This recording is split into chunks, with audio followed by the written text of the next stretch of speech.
You're told that a plumber charges 120 Rand per hour. This means for every hour he works, he charges 120 Rand. If you're now asked to fill in the table showing how much he'll charge for the first 5 hours, we first need to know which is the dependent and which is the independent variable. The cost will depend on how many hours he works, which means that the cost is our dependent variable, and the number of hours he works is our independent variable. Now, we write the independent variable first, so at the top over here, we would have number of hours.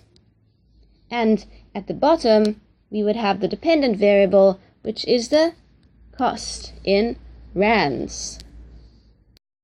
Now, we already know that for 1 hour, he charges 120 Rand. This means that if he works 2 hours, he will charge double that, or 240 Rand. For 3 hours, we know that he will charge 120 Rand for the first hour, another 120 Rand for the second hour, and another 120 Rand for the third hour. So it's 120 times 3, which means for 3 hours, he will charge 360 Rand. It's the same thing for 4 hours. We can say 120 times 4, which equals 480 Rand. So for 4 hours, he will charge 480 Rand.